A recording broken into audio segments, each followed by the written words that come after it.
Dao muna. Garbo akong bibilin sa Dao. Tayo sa Dao. Tapos diretso tayo ng San Simon. Saturday po tayo ngayon. So it's a payday. Ano lang tayo, naka-motor tayo ngayong araw. Safety ang gamit natin. Para mas mabilis po tayo. Let's go!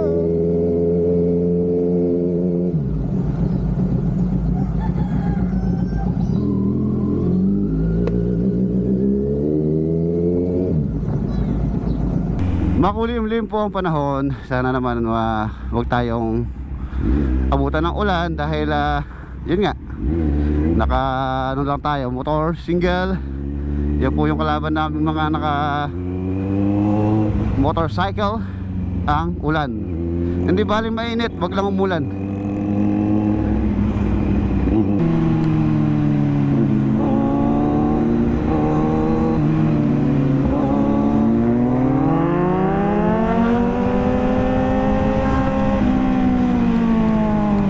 Ayan, nandito na po tayo sa Mabalacat. Malapit na tayo sa mga boss, sa Dao. Dito sa Marina Arcade kay Boss Domar.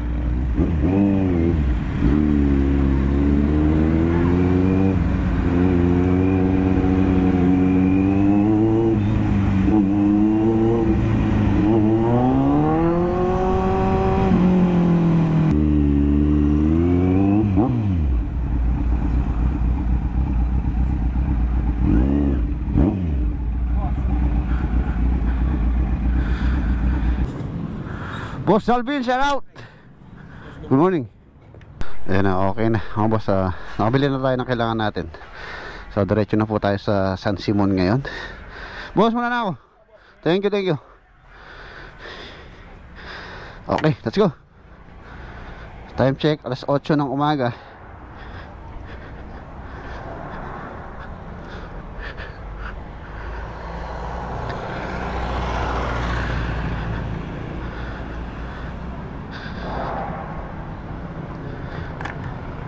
A few moments later.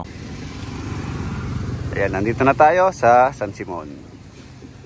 San Simon Project.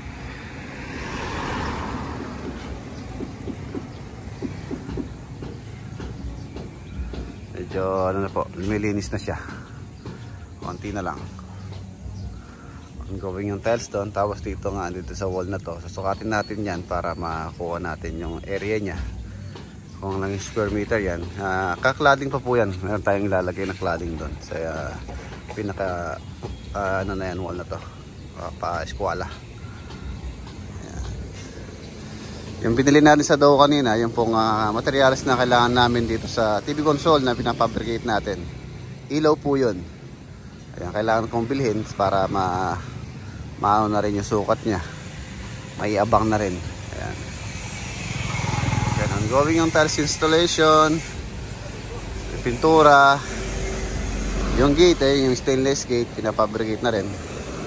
Pinapalinis ko na to, baka bukas meron tayong papasukin dito bukas. Sunday po bukas. So meron naman po mga tropa na handang pumasok ng Sunday. So tara, silipin natin. Saturday tayo payday. So maya lang, halos sa half day. So uwi na rin itong mga tropa dito. Ang height pala nito, simula dito sa ating 2.6 ang canopy po na yan. Simula doon sa ilalim niya, 2.6 meters. So mataas po yan. Pasok na pasok yung kahit na van or sasakyan na malaki, mataas. Ito na po yung stainless gate. Mahaba siya. Mahaba to kaysa dun sa luma. So siguro mas mabigat siguro. Mas mabayad siya. Check yan. Sige, ito na. Ayun yung luma, oh. Yung luma, mga boss. Stainless. Ayun na yung ating papalit dyan. Stainless na.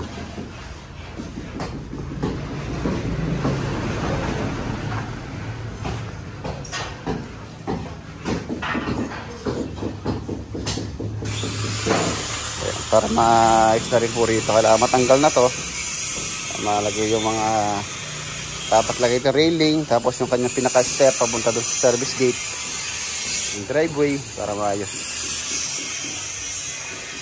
Pinapasako ko, marami po tayong sako.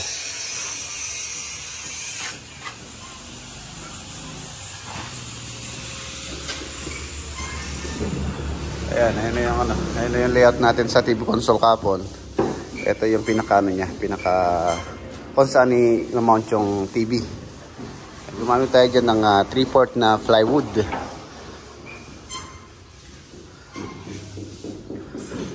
Tapos yung kanyang thickness dito is 3 inches. Tapos 3 inches din yung allowance niya dito or distance dito sa wall. Maglalagay pa po tayo ng cladding dito. So siguro mga 2 inches na lang yung magiging space niya dito kung saan lalagyan pa natin siya ng ilaw dito para sa kanyang shadow. Ayan. Maglalagay po tayo ng dyan. Ng cladding na parang ganun. Yung WPC. Fluted panel. Meron naman po mga abang yan. Sa likuran nito may mga saksakan. So wala na tayong problema sa electrical niyan. Bali dito magkakaano tayo mga boss sa shelves. Dito sa area na yan. Hanggang ceiling po yun. Shelves dyan. Tapos shelves doon. Tapos yung existing dito, yung nilagay nila dito dati. So magagamit pa po yun. Lalagay natin dito sa sentro. Yun.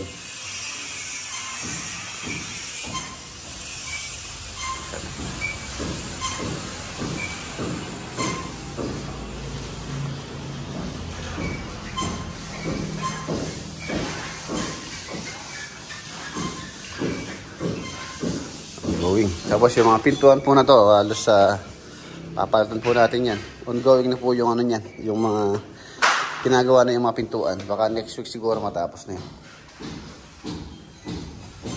Yung ano.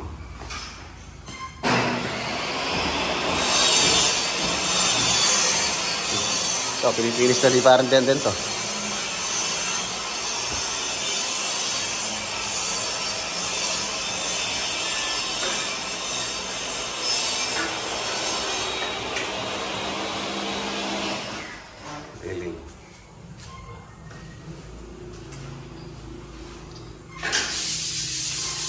Yung wall, hilamos ng pintura.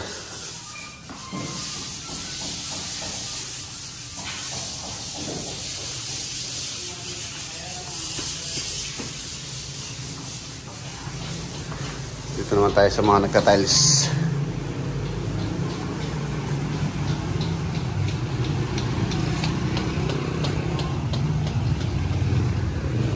Ayan yun po yung kaklading natin.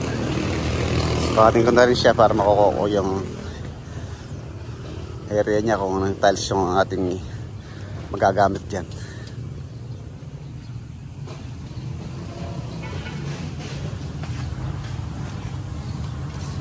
Spiral. Access papunta roof deck.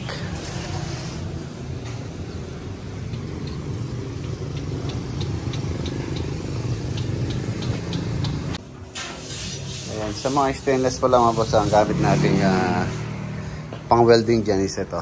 Itong ating TIG weld. Ayan. Ito yung ating argon.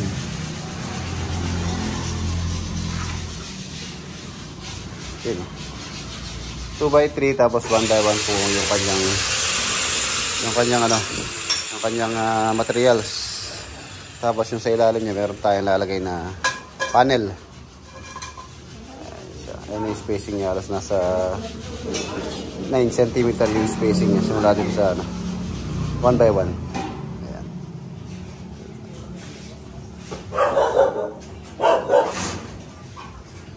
Good morning.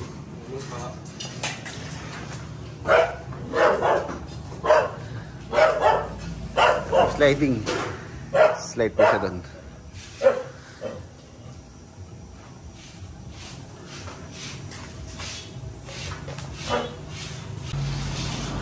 Tapos pasilip dito sa ating ginagawang ceiling. Shoutout sa mga alam kung ano yung ano na yan, logo na yan. Logo.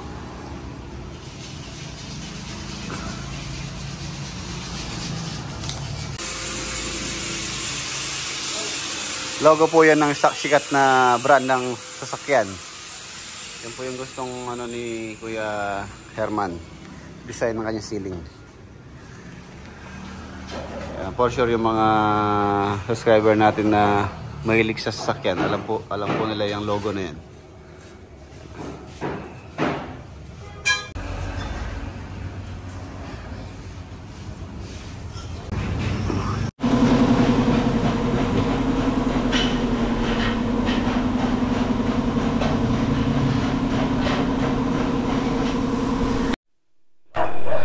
Mga boss, iwan natin sila. Punta naman tayo sa ano, sa Arayat naman tayo. Arayat project. Ayan. Let's go.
Moments later.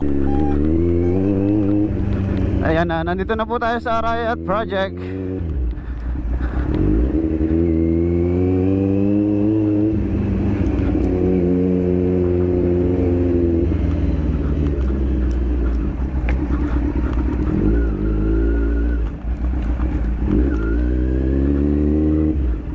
All right.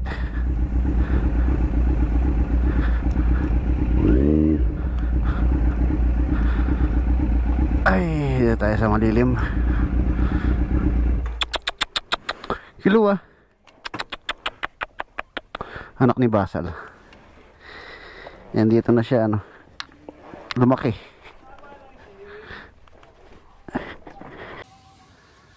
Ayan, na Arayat project mga boss. Update po tayo dito. Halos plastering po sila sa loob. Ayan, dumating na yung order natin buhangin. Ang dami na, isang dump truck. Siguro matatapos na po yung plastering yan. Pati tiles, mayroon na tayong buhangin. Hindi na mauubos yan. Isang dump truck na po yan. Silipin natin sila. Kilua. Oh, ang ganyan pa, kutsinta. Kutsinta. Ayan mga boss, kutsinta. Ano naman Tagalog yung kutsinta? Kutsinta mo rin eh. Bro.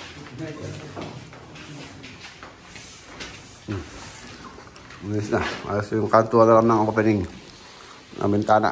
Tapos pwede tayo mag ceiling framing. Electrical natin. Three-way po ito dito sa staircase. Nandito tayo sila sa staircase. Oh.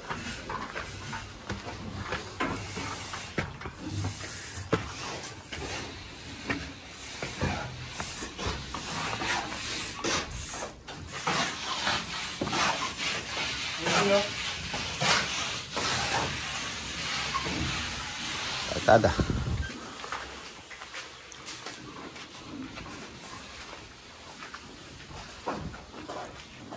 Bubong.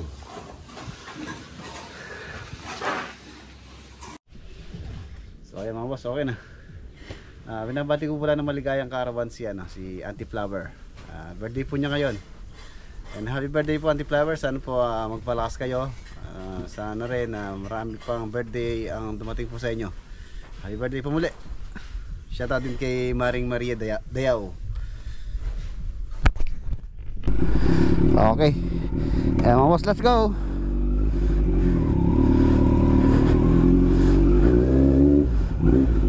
Maya po uwi na rin sila. So tayo, pasyal muna tayo dito sa mga kaibigan natin dito sa Nueva Ecija. Puntahan natin si Paring Jimmy o kaya yung mga ano, tropang bukid, Paring HB kasi na Black Shadow.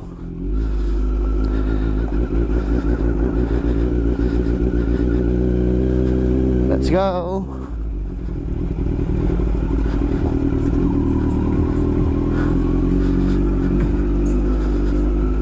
Nandito na po tayo sa Nueva Ecija.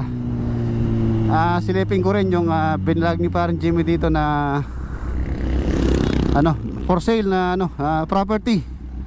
Malapit lang po dito yun. Ito na yung highway papasok, papunta doon sa farm ni Paring HB.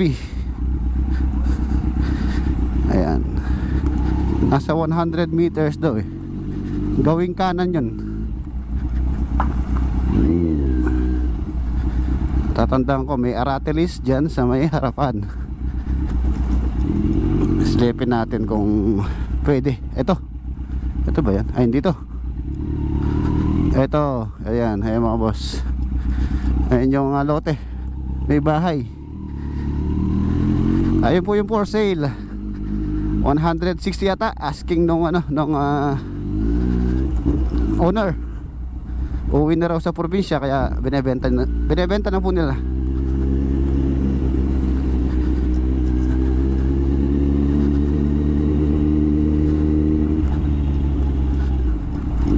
Sa presyo po niya 160,000. So pwede na po yun kung tutusin.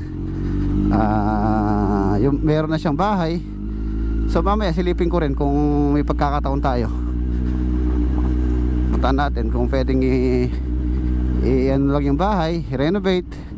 So pwede pong ano yun, pwede pong gawing apartment if ever na ma-renovate, paupahan. Yung ano lang, yung budget meal lang. For example, mga nagre-range sa mga 3,000 ganyan, 3,000 ng monthly. So at least yung pong pera nyo nandun lang. If na gusto nyo ibenta ulit, so baka mas mataas pa dun sa presyo na binili nyo. Nandito na tayo. Dito muna tayo kay Paring HB sa kanyang farm.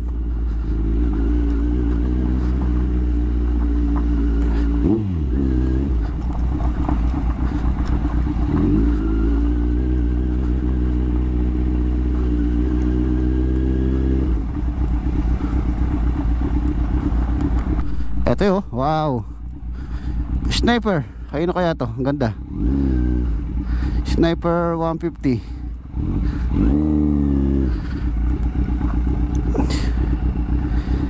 Paring HB yun mga boss. Bago niyang ano, bago niyang motor.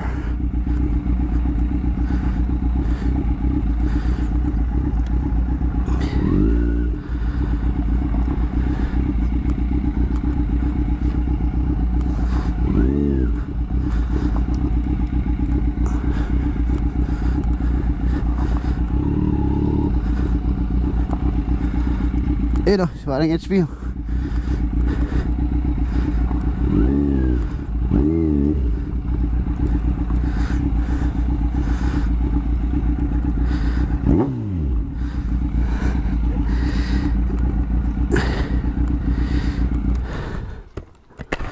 Kapali. No, ganda ng sniper na to.